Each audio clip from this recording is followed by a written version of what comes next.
School of Journalism. Welcome to Global Journalist. I'm David Reed. Today is World Press Freedom Day. In 1993, the annual celebration began with a proclamation by the United Nations General Assembly.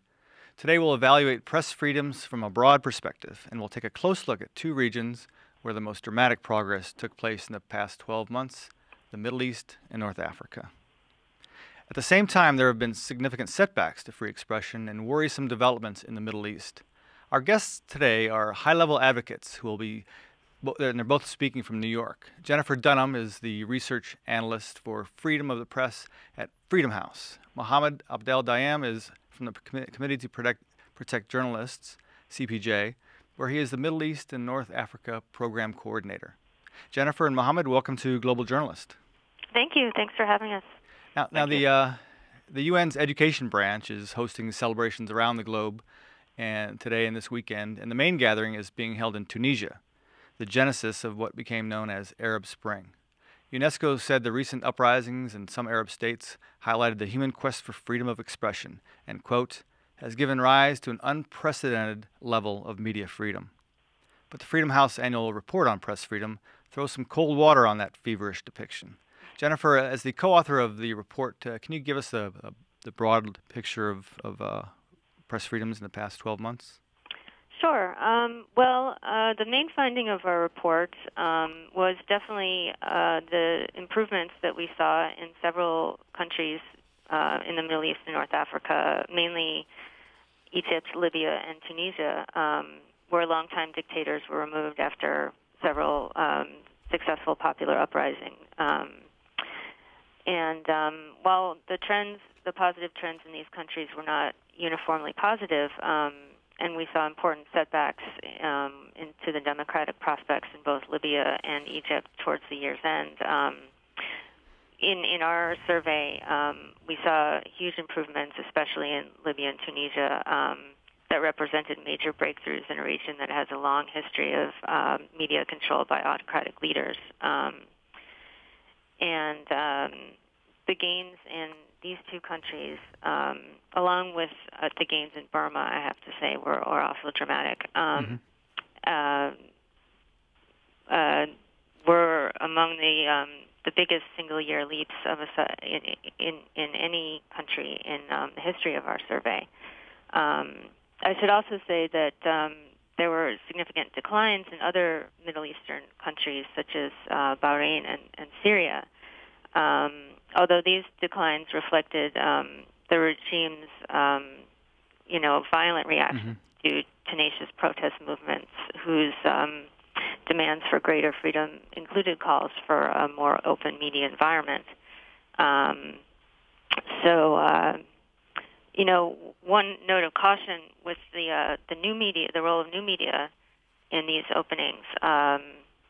The role of new media and citizen journalism made major contributions, especially in Egypt and Tunisian uprisings, and they're crucial to the creation of a new democratic political dynamic. But when you see especially in Egypt and to a lesser extent in Tunisia, when they're trying to establish democratic systems,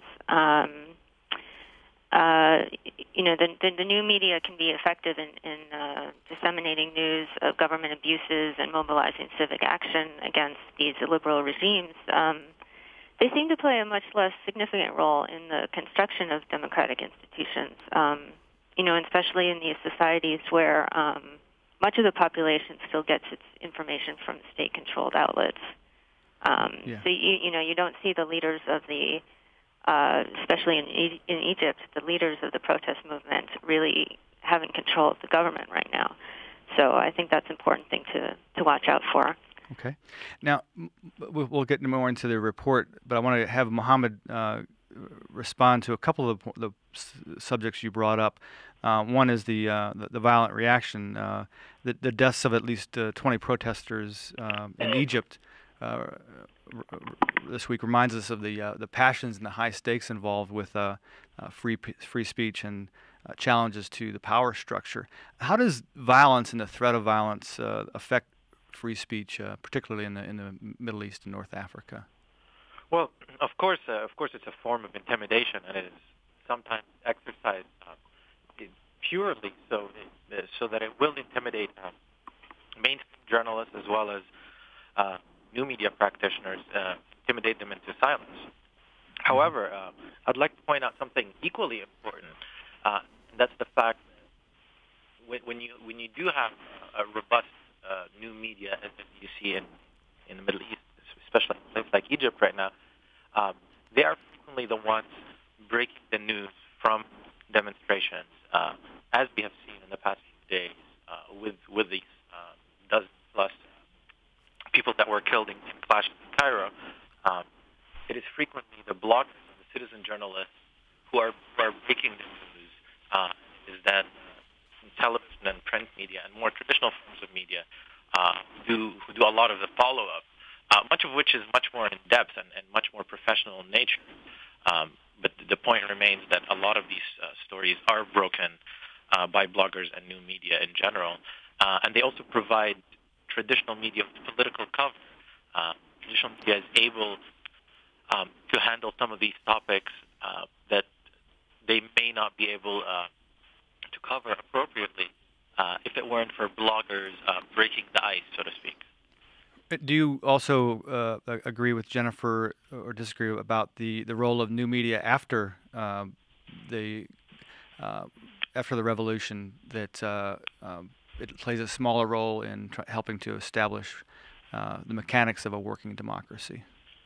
Yeah, I mean, the nature of the work is slightly different with bloggers and new media. Primarily, they don't have the infrastructure and the support mechanisms that a big media organization provides them. That's a drawback. The advantage is they're also not bound by many of the rules and regulations that you see in mainstream media. And as a result, you frequently see them covering things that mainstream media can't. We saw this in the 18 Days of Revolution in Egypt, for example. It was very easy for the government to go to a specific news bureau and shut it down or confiscate equipment. The government was not able, as we witnessed, to clear, say, Tahrir Square of the tens of thousands of people who had video cameras on them and who were reporting the news after traditional media was sidelined to a large degree. So it's not a question of new media versus traditional media. It's really more how new media has filled some of the gaps created or left behind by traditional media when governments try to restrict their work. Right. I thought it was interesting in your article on CPJ called "From Arab Uprisings: 5 Trends to Watch." You quoted a former Yemen bureau chief for Al Jazeera who said, quote, "This is an instance where revolutionary technological changes enabled actual revolutions." Do you think that, with satellite technology now getting better, that the trends are going to be even more ability to have free expression through Twitter and text messaging and I think all these new technologies are really a continuation of something we saw in the Middle East about 15 or 16 years ago with the explosion of satellite news coverage and the emergence of Al Jazeera, Al Arabiya, and then dozens upon dozens of other news channels. And in the past few years, we saw the explosion of internet penetration throughout the Middle East and North Africa, and the popularity of social media and of blogging and all those things. And then we really saw these things being put into practice in Tunisia, and then in Egypt, and then in Libya, and then we saw those things spread like mushrooms, frankly, to Bahrain, to Syria, and in Syria you have an uprising that is well into its second year now. And for extended periods of time, virtually the only reporting that is available is actually reporting by citizen journalists inside Syria, as the Syrian regime in Damascus continues to obstruct the work of professional Syrian journalists, as well as prevent foreign journalists from entering the country. Right. Let me get back to Jennifer for just a bit about and we'll talk a bit more about the report and the press index.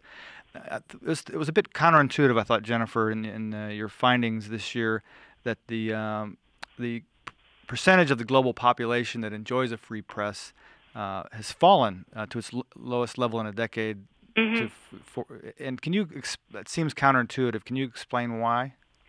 Well, we have three categories in our rankings: free, partly free, and not free. So the improvements that we saw in the Middle East were mainly countries moving from the not free to partly free category, and then the countries that are in the free category, which this year fell, the percentage of the world's population is only 14.5%, which is a decline from last year, was mainly due to status declines to partly free in several well-established democracies, notably Chile and Hungary. And that's kind of a, a continuation of a trend that we've seen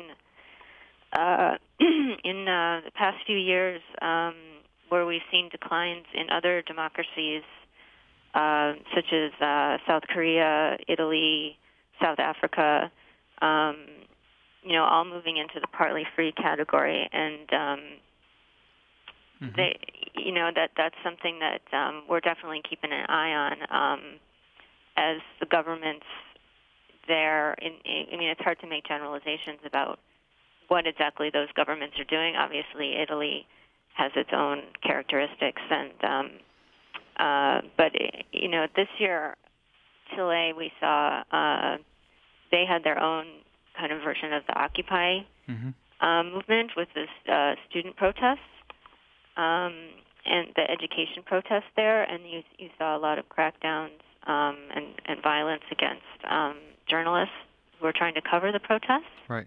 And in Hungary, you saw they declined significantly last year, and then in this year's report, they moved to partly free, just due to concerted efforts by the conservative government of Prime Minister Orban to seize control of the legal and regulatory framework for the media. So I think that's it's just something that we need to watch out for. Right. Now the U.S. score even went down a bit. Can you explain why that was? The U.S. score, mainly that was partly due to the 1 point decline for the U.S. was due to its own problems in the difficulties encountered by journalists while covering protests associated with the Occupy movement, detentions, rough tactics by the police, things like that. I know some other press freedom indexes, such as RSF, downgraded the U.S. by a lot more for that, for those incidents. But and also, doesn't the economics also play a role? Yeah, the economics plays a role in kind of keeping the U.S. from being one of the world's in the world's best performers. Places like Norway and Sweden and Finland, which are the highest ranked in our index. This the general poor economic conditions for the news industry, which contribute to a lack of diversity in the media environment, that's been a trend, kind of a downward trend for the past maybe 10 years, I think. Right. More of a concentration of ownership that I think we're all aware of in the United States. But we did downgrade the U.S. by 1 point, just mainly due to the problems with the Occupy. Okay. And before we continue our discussion, I also want to get back to Mohamed about the the newspaper industry and how it's different in the Middle East now. I want to remind everyone that you can view or listen to this program anytime by downloading our podcasts at globaljournalist.org. You can also find interesting articles and photos and interviews related to our program on our website. Excuse me. Please send us questions or comments via globaljournalist@kbia.org or our Facebook page. You can also follow us on Twitter at GJJournalist. Now, Mohammed, while the newspaper industry is having trouble here and across much of the world, in Tunisia and Egypt and Libya, there's been somewhat of a resurgence. Can you talk about the media landscape there? Sure.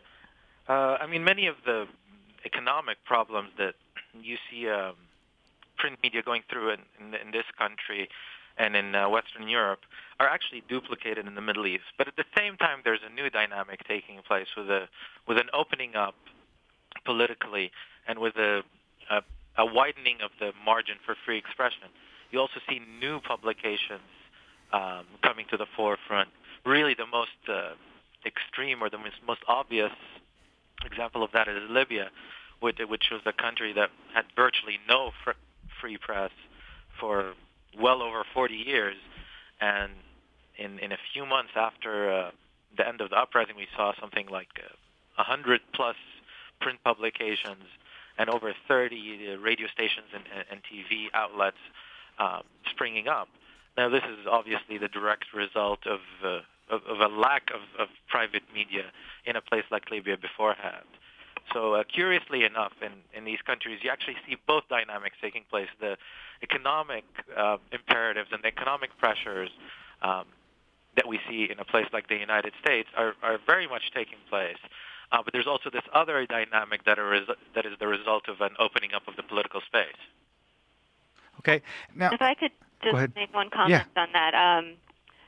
Not to sound negative, I was speaking to our Libya analyst, the person who wrote our Libya report for this year, and she was commenting that she was back in Libya recently, and just that while there were these so many more print outlets, she was just commenting that it was kind of a free for all. Kind of lack of professionalism, lack of self-regulation due to the lack of regulatory structure that exists because the government is still kind of finding its feet, and it's there's not the regulatory structure in place, and there's not really even a journalist organization yet to kind of put in place self-regulation because there's no tradition of that in Libya yet, so we kind of have to be cautious about, celebrating. Yeah, and we sort of saw this at the end of the Cold War, where Russia and a lot of these countries had freer speech shortly after the revolution, and then when it's dwindled somewhat, and so what do you think about that, Mohammed? About the kind of I saw a documentary about the revolution called Half Revolution, and he named it that because they considered the revolution to only be halfway over, partly over, because there could be setbacks and to the democratic process and to free speech. What are your thoughts about this ebb and flow? Are you positive? When we talk about regulators and regulatory structures and the existence of government bodies or government-sanctioned bodies to regulate the media in the Middle East, we have to remember that in principle this is a good idea. You do, in fact, need a body that will regulate who broadcasts on what frequency, and perhaps another body for print media that will determine some regulatory matters related to advertising and distribution and things of that nature.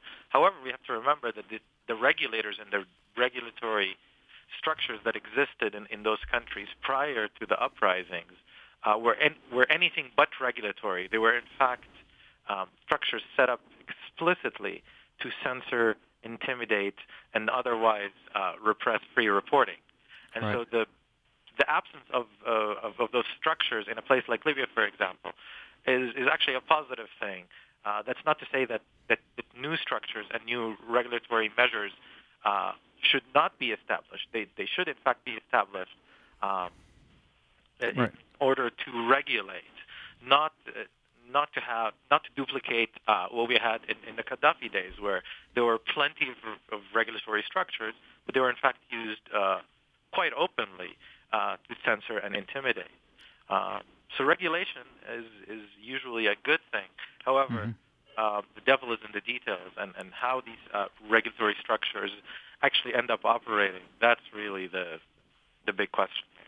Right, and you could also talk about self-regulation by the journalists themselves. If they do set up some kind of code of conduct or something like that, that could be positive as well. I just don't think that exists in Libya yet either. No, and you're absolutely correct. It doesn't exist. But I am, in general, always wary until I see the actual text. Right. Because if we look at a place like Iraq, for instance, it was precisely those kinds of things, a code of ethics and new regulations regarding who may and may not join the journalist syndicate, for instance, that ended up being politicized and ended up being used, as we see happening in Iraq today. They're being used to actually hamstring independent media or to punish journalists who take the current government to task for corruption or any number of other issues of public interest. Well, let me. We have about 2 minutes left, so let's just get back to a few of the areas we haven't really touched on. And speaking of the new regulations in China, they just instituted some new regulations on microblogging. Jennifer, China's of course is a tough nut, and but have these regulations, or will microblogging continue to help free expression grow in China? Well, as far as I can tell, the regulations haven't really been put in place effectively from the last time I checked. I think the bloggers have either found ways to get around them, or the blogs were saying that they were going to implement them, but they haven't actually been implemented. That's the last I checked on the subject. But I mean, you do see constantly in China government's attempts to impose these restrictions, and then a pushback by citizen journalists and netizens to test the limits of permissible expression. Okay. Well, sorry, Jennifer, we've come to the end of this week's editions of Global Journalist. Sorry to cut you off there. That's all right. The program is produced by the Reynolds Journalism Institute and the Missouri School of Journalism. Joining us today was Freedom House's Jennifer Dunham and Mohamed Abdel Dayem from CPJ. Global Journalist is directed by Travis McMillan, audio by Pat Akers. Raymond Tungakar is our executive producer. Now stay with us for a special expanded edition of Free Press Watch. And join us again next week for another Global Journalist. I'm David Reed. And now, Free Press Watch, a segment on Global Journalist where each week we bring you a rundown of major events affecting press freedom around the world. I'm Lainey Mullen. In celebration of World Press Freedom Day, we're focusing today on a couple of advancements made in press freedom this year. Our news comes from the Center for International Media Assistance, the Knight Foundation for Journalism in the Americas, the Mail and Guardian, and Neiman Foundation for Journalism. A libel case against Political and Investigative Weekly in South Africa led to a landmark decision to support press freedoms in the country. The Mail and Guardian has been writing investigative stories in Johannesburg since the height of apartheid oppression in 1985. Since that time, it has also staved off its fair share of lawsuits. In 2009, Adrien Basson wrote a series about the dealings between a facilities company and privatized sectors of the prison industry. His work drew threats and eventually a lawsuit. But last week, the judge denied a request that he be forced to reveal his sources. This sets a precedent for future protection of journalist sources in the country. We spoke earlier with Nick Dawes, Basson's editor at the Mail and Guardian, about what it has been like to report with these continued legal challenges. The Mail and Guardian, because of the nature of our journalism, because it's tough journalism, because we tell stories that people don't want told, spends a great deal of time fending off attempts to shut us up, unfortunately. Some of those attempts are fairly basic intimidation. A lot of them are attempts to use the law to quiet us, either by intimidating us with costs or by tying us up in court processes. So we've been accused of all sorts of things, ranging from obtaining information illegally to defamation and other crimes. And what that does is that it ties up a huge amount of our energy that should be spent on doing great journalism, and money that should be spent on doing great journalism in fighting these sorts of battles. Unfortunately, it also means, because we suspect that we're under a good deal of surveillance, that we aren't able to have the kind of free conversations among ourselves and with our sources that we would like to have. So that's very, very frustrating. But at the same time, the result of a lot of these challenges has been that we have been able to establish very important legal precedents that support press freedom. So almost all of these legal attempts, in fact, all of them on my watch, have failed. And in the process, the constitutional protection that's afforded to press freedom has constantly been reasserted. So the harassment for us is difficult, it's frustrating, but in general, we've been able to win out because of the independence of the courts. Dawes spoke about the implications of press freedom changes in South Africa for all of Africa. South Africa is seen by many people as a kind of beacon of press freedom on the African continent. And democracy arrived in South Africa at a time when there was growing democratic energy across Africa. To the extent that there are threats to press freedom in South Africa, they don't only affect me and my colleagues in this country and the quality of democracy in South Africa, they really do have an effect on the whole continent. And, of course, the success of the democratic project in Africa is important to the whole world. The troubles that Africa faces are really, I think, a stain on the conscience of the whole world. So I hope that our friends and colleagues around the world will pay attention to what is happening here, and indeed to what's happening to countries to our north, where the situation is a great deal worse.